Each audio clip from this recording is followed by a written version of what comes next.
Connaissance, la parole est à Anne Genetet. Merci, Monsieur le Président. Monsieur le Ministre, mes chers collègues, je voudrais tout d'abord saluer l'excellente qualité des débats et remercier en ce sens le président de notre commission. Je voudrais également saluer notre rapporteur, nos rapporteurs et notre ministre pour leurs éclairages, leurs précisions, vraiment très utiles. Je voudrais vraiment saluer le travail de cette commission que nous avons observé cette semaine. Un travail approfondi, serein, apaisé, avec certes parfois des divergences de vues, mais qui n'ont jamais gêné le débat et l'avancée et le travail démocratique. Je pense que c'était un bel exemple d'exercice démocratique que nous avons présenté cette semaine en commission. Notre groupe salue également les nombreuses précisions, donc je l'ai dit, apportées par le ministre. Et je voudrais concernant notamment, par exemple, les marges, l'équilibre budgétaire subtil et délicat, l'objectif également de porter le budget de la mission défense à 2% du PIB entre 2025 et 2027. Des annonces ont également renforcé le texte, et je pense au plan blessé. Je pense également à l'arrêté publié juste avant nos débats qui mettait fin à la discrimination visant les personnes séropositives. Nos débats ont également fait progresser le texte sur d'autres axes. On a réitéré notre engagement à poursuivre l'effort entrepris pour améliorer les conditions de vie des militaires et des civils de la défense ainsi que de leurs familles. Des efforts significatifs, notamment avec l'amendement de notre collègue Chenevard sur la partie indiciaire de la rémunération, ont été engagés pour remporter cette bataille indispensable de l'attractivité et de la fidélisation de ces métiers.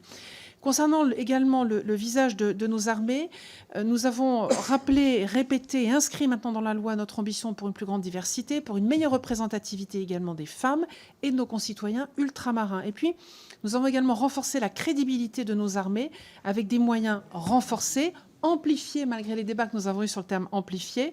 Nous avons réaffirmé, je voudrais le souligner, la fiabilité de notre pays auprès de nos partenaires et alliés, Union européenne et OTAN. Je pense que c'est important de le rappeler avec les moyens que nous avons votés cette semaine.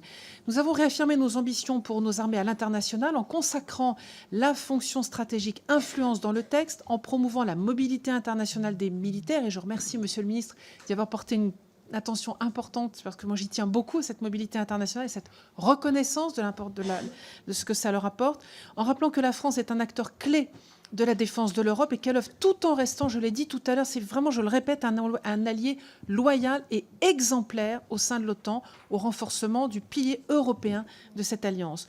Nous avons renforcé notre ambition pour les réserves. Je voudrais remercier notre collègue Christophe Blanchet pour les nombreux amendements qu'il a portés, en intensifiant leur emploi et en soutenant leur engagement. Nous avons renouvelé notre ambition pour notre BITD en inscrivant dans le texte plusieurs objectifs, l'amélioration de son financement, le soutien aux petites et moyennes entreprises, et notamment à celles qui sont innovantes, car l'innovation vient souvent des petites structures. Nous avons également souligné la relocalisation des filières stratégiques, des moyens de production et des savoir-faire sur le territoire national, avec également le développement et la protection des filières souveraines dans divers domaines tels que le quantique. Nous avons également rappelé la consolidation du contrôle des investissements étrangers et de la lutte contre les tentatives d'ingérence étrangère et de manipulation de l'information.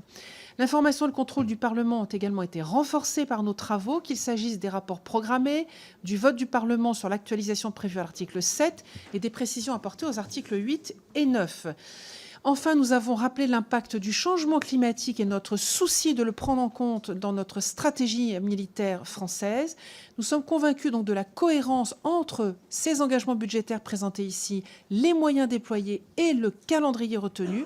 Le groupe Renaissance votera donc cette programmation militaire qui nous permettra de conforter nos fondamentaux, de transformer nos armées pour conserver notre supériorité opérationnelle, de renforcer la cohérence, la préparation et la réactivité des armées françaises et d'améliorer les conditions de vie et de travail des militaires et des civils de la défense et de leurs familles. Je vous remercie tous. Merci.